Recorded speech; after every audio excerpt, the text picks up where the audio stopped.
During Camp NaNoWrimo, we're all pantsers.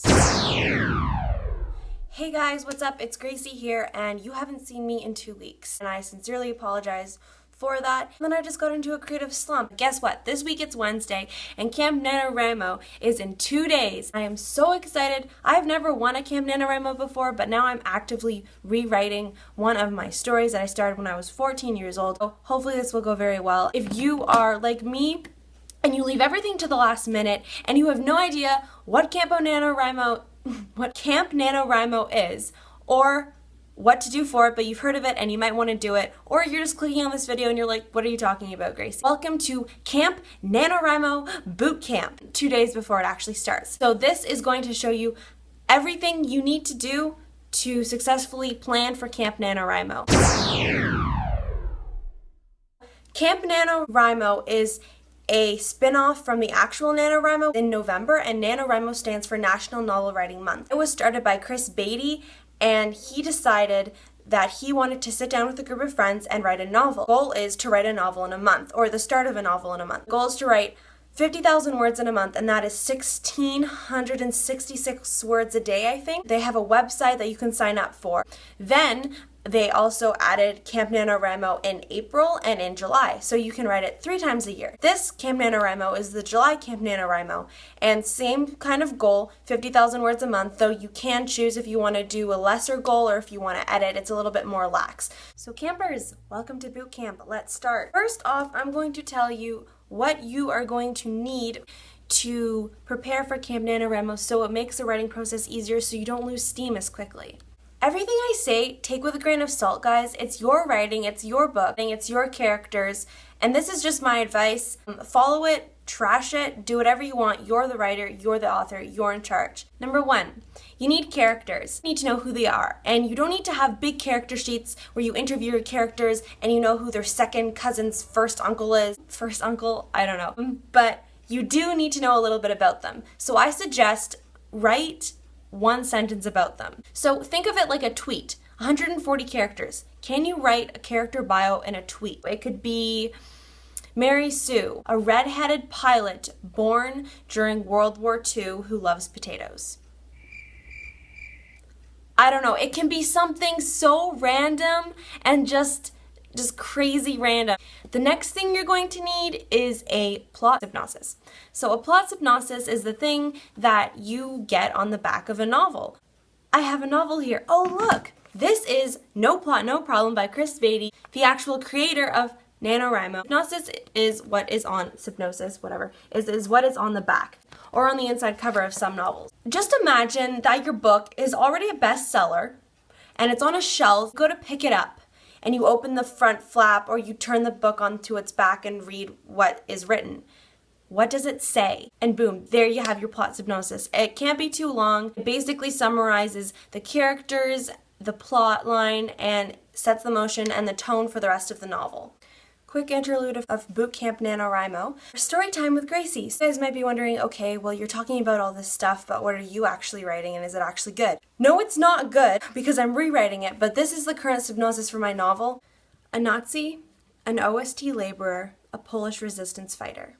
One can't remember her past, one clings onto her past for hope, the other is trying to forget her past. All 3 are inexplicably linked. Set on the backdrop of World War II and the ravaged continent of Europe, 3 young girls tell their stories as they are broken and ripped away of everything they've ever known, only to rise from the ashes and come back stronger. Poignant tale of love, loss, war, heartbreak, and sacrifice, and above all, the inevitable bond that can only be found between sisters. Thank you. So right away, you get a sense of a few things. You get a sense of the characters, you get a sense of the setting, you get a sense of the external conflict and the internal conflict, and the journey and the plot. All right, another thing you're gonna wanna figure out with your characters is problems. A story needs problems, a good story needs problems, and a character needs problems, or the story's not gonna go anywhere. Basically, you need problems.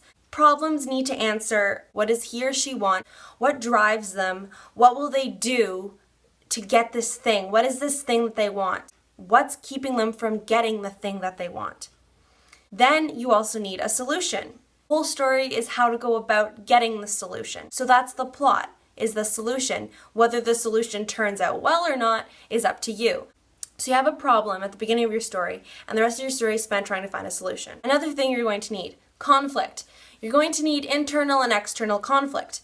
A character needs internal conflict. It needs to maybe want something, but something's holding them back from it. So it could be a weakness. Maybe they need to get to this island, but the lake is filled with spiders and they hate spiders. They need to swim through this lake filled with spiders to get to this island to save the love of their life. Something that is making it harder for them to reach the solution.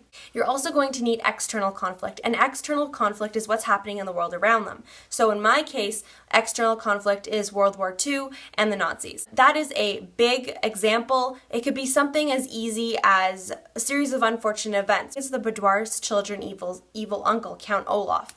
And that, Count Olaf, is it Count Olaf? I'm thinking of Frozen and I feel like it's not Count Olaf.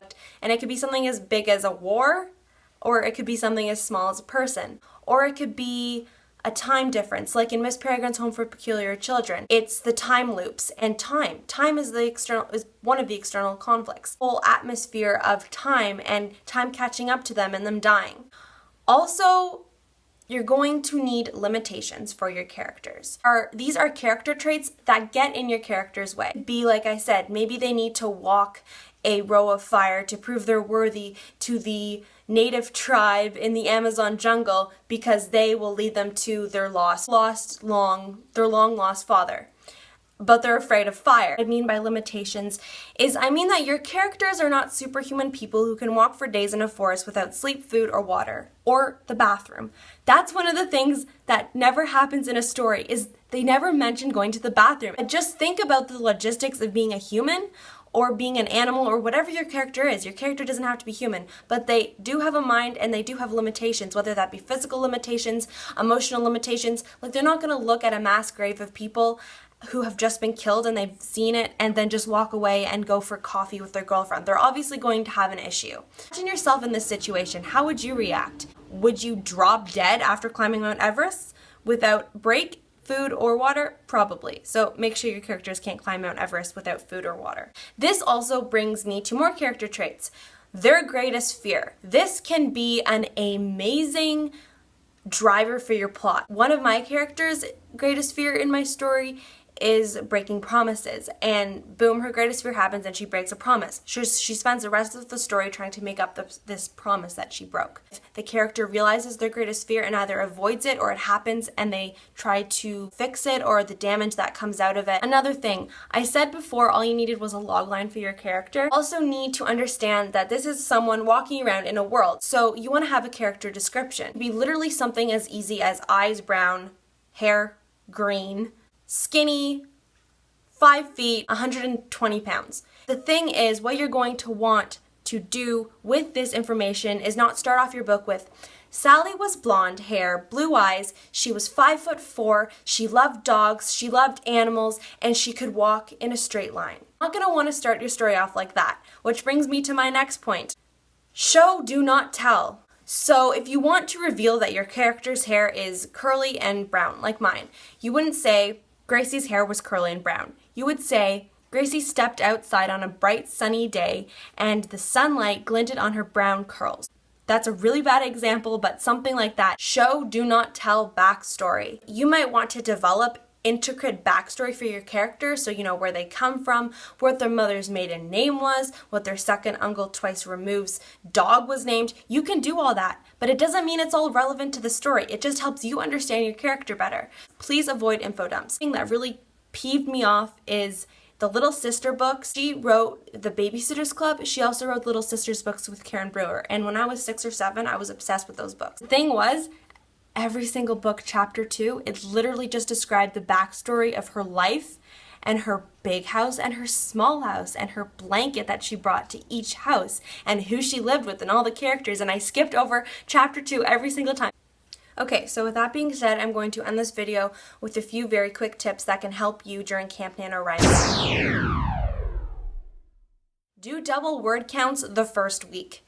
Week 1 is the most exciting week of Camp NaNoWriMo. Don't write 1,666 words a day, write 5,000 words a day, because week 2 is hell, and you will write like 100 words during week 2. Write or Die. This is a website that you can go on and you can set a goal of how many words you want to write and a time limit. And then you can select punishments for if you stop writing. HemingwayApp.com. It's your own personal editor. Go check it out. You need a plot. If you are in a writing slump, go outside, find one thing in your day-to-day life and add it into your story. It'll make it so much more interesting. Whether it be the fact that the garbage man kicked over your garbage can this morning and you were pissed off about that. Have that happen to your character. Have them have food poisoning if you get food poisoning. You don't need to write things in chronological order. If chapter 13 is not working out for you, but you have a beautiful vision of what you want chapter 15 to be, go ahead and write chapter 15. Get the words down. It can be complete crap. It could be I hate writing, I hate writing, I hate writing, I hate writing 1,666 times. And that's your daily word count. Doesn't matter. You hit your daily word count. Good for you. Don't edit. Please don't edit. Word sprints are your best friend. You cannot write one day and you're staring at your computer and it's a blank screen and you feel like you want to chuck it out the window. Don't write. The writing gods aren't going to kill you, but I do suggest you read. Stephen King said writers read a lot.